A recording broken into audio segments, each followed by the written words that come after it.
Hey there, comic collectors. I'm Scott Harris King, and today it's the 4th of July weekend, so I thought I'd talk to you about Uncle Sam. Hooray, Uncle Sam! Of course, I've been thinking a lot about Uncle Sam in comics because my current new comic, Cthulhu vs. Uncle Sam, is live on Kickstarter right now. I've certainly been talking a lot about that.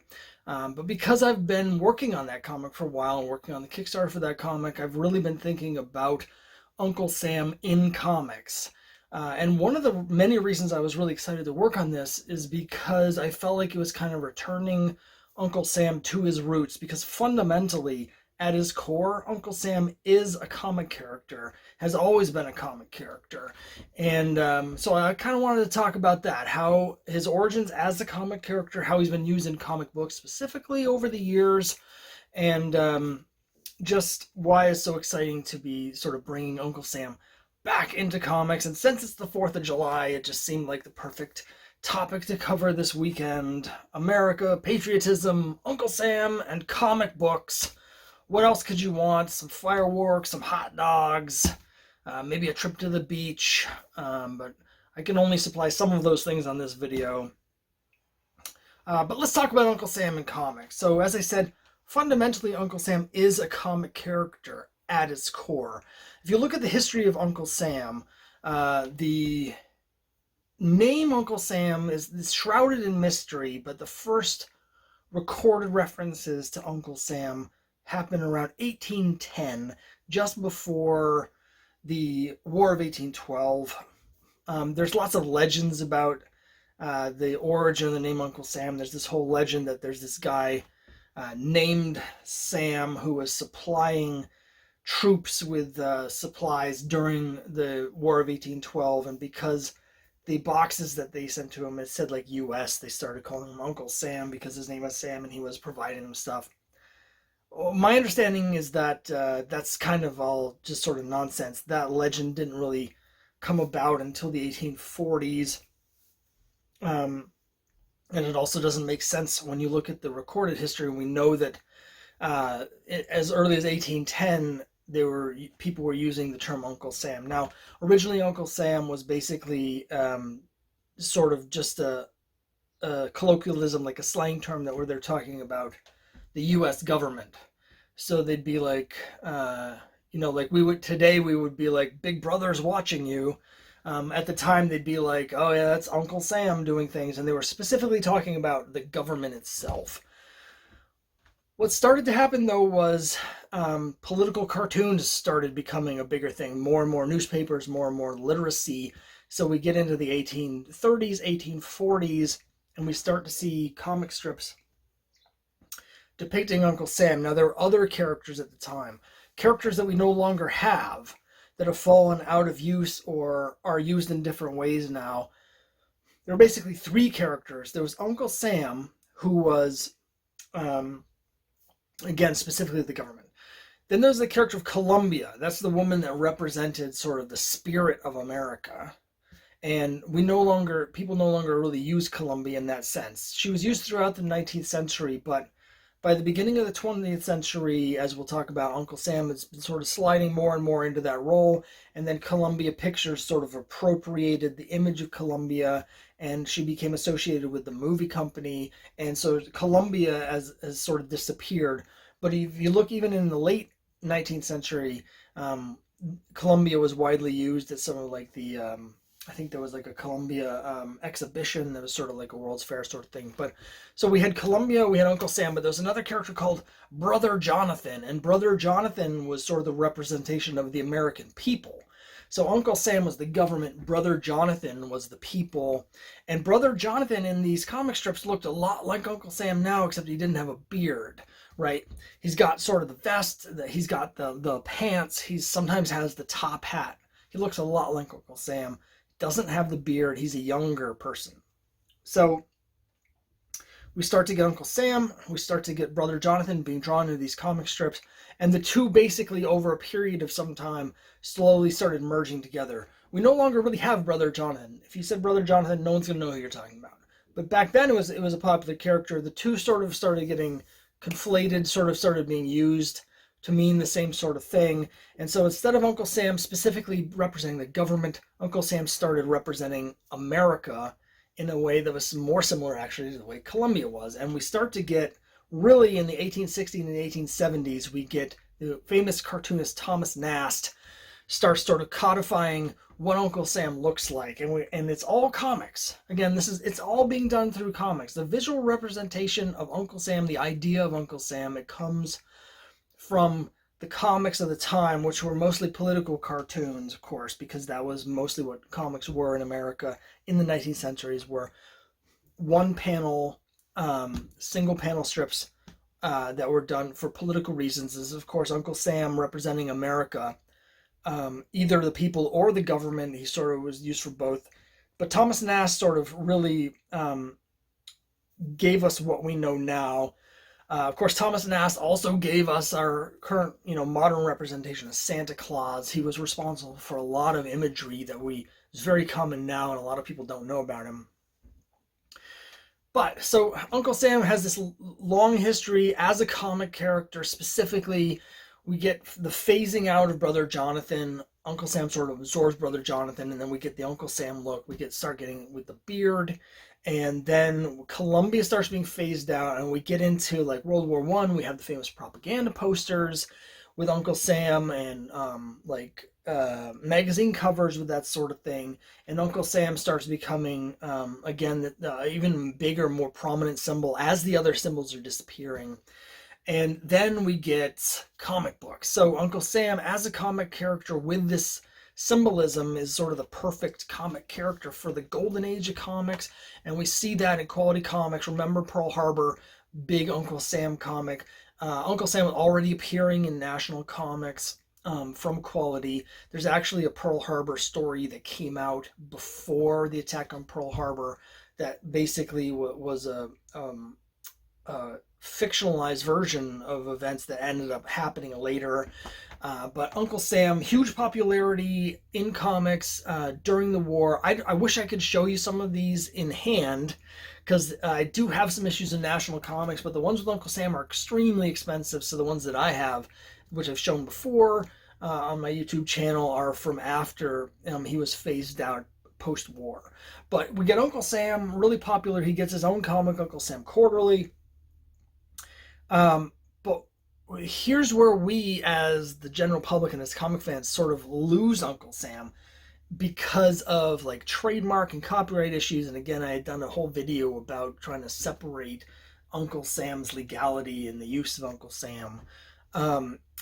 But because Quality Comics had been publishing this Uncle Sam strip, it made things a little bit dicey for anybody else to be doing their versions of Uncle Sam. And so the result was nobody else was really using Uncle Sam in comics very much. And Quality went out, Uncle Sam was phased out in the mid 40s. But other companies, still weren't really using him. Quality went out of business in 1957. They sold their interests to DC Comics. DC continued some of the books like Heartthrobs and Blackhawk, but they didn't bring back Uncle Sam or really any of the other superheroes from the Quality line, like Dollman, for instance, was another really popular one that they didn't use. And we don't get Uncle Sam again until this comic here. It's Justice League of America number 107, where it introduces us to Earth X, where DC now brings back all of the Quality superheroes, led by Uncle Sam. And it's really interesting. This is 15 years later, so this is the early 70s, like 72. I have a copy of this comic somewhere in my room, but everything's really disjointed right now, so I couldn't find it.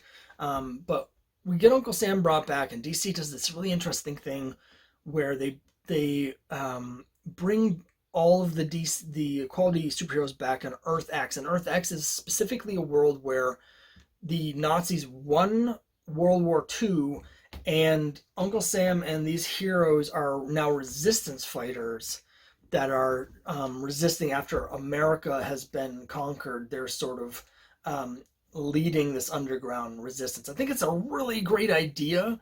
It brings Uncle Sam as a comic book character back to his Golden Age 40 roots and keeps him in that, and it gives him as such a symbolic character a really interesting foil. It allows for some interesting commentary, and I keep saying how interesting it is. I should say that most of the stories there were not very interesting because they did launch a series called Freedom Fighters, and again, I have issues of it somewhere. I don't know where anything is right now, but I'm showing them here on the screen. Issues. So in Freedom Fighters, it takes place in that world. Eventually, they got tired of that, and they had these characters be brought over to Earth One, and or Earth Two, one of the other DC Earths, I forget, and it was just pointless.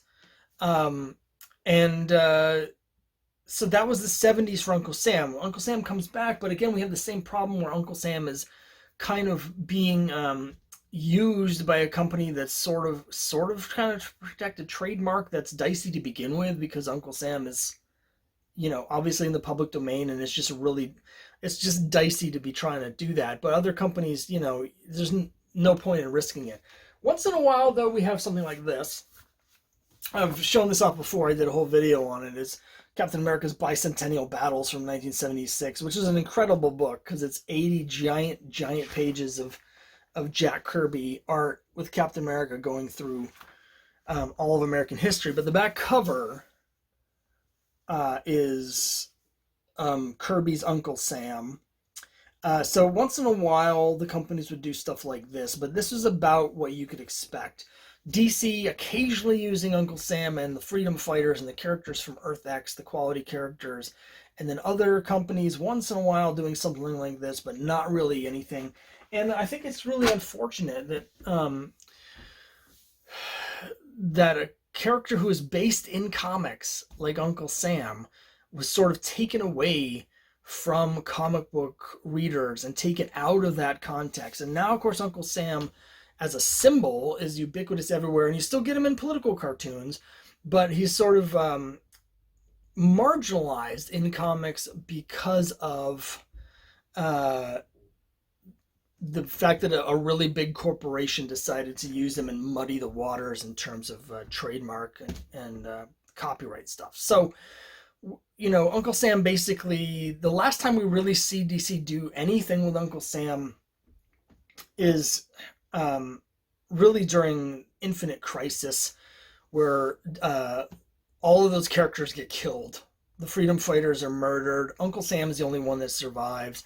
And I'd like to say that this was some sort of commentary, because, of course, Uncle Sam, being who the character is a perfect vehicle for interesting political commentary. And this came out like during the Iraq War and Afghanistan War in the aughts. So you might be tempted to hope that there was some purpose to that, but no, it was just one of these, we're gonna have a big event and kill off a bunch of characters for shock value to try and convince you that this matters. But as always with comics, they'll do it with characters that nobody actually cares about because they haven't been using them for 25 years. So that turned out to be completely useless. They did have a couple Uncle Sam one shots in like 8-10 years ago, a couple issues of like a mini series, but for the most part, Uncle Sam's been dormant in comic books really since the 70s and going all the way back to the 40s. And it's too bad because, again, for me, working on Uncle Sam versus Cthulhu, Uncle Sam is a really interesting character because as an iconic figure like that, he kind of represents, in a way that even Captain America doesn't really, he represents American idealism. Right? He's the symbol of America. So at his best, he should be inspiring people to remind them of American ideals and what those are. That's why I was excited to work with him, particularly working on it like during the pandemic and with all the stuff that was happening in 2020, all the social upheaval, where we're all just seeing all these terrible headlines. And a big question that we have is like, what is America now? What does it mean to be American? And so, Uncle Sam is someone who should inspire people to be their best selves. That's what my story in Uncle Sam versus Cthulhu versus Uncle Sam is really about. It's about how Uncle Sam inspires the people around him to be their best selves.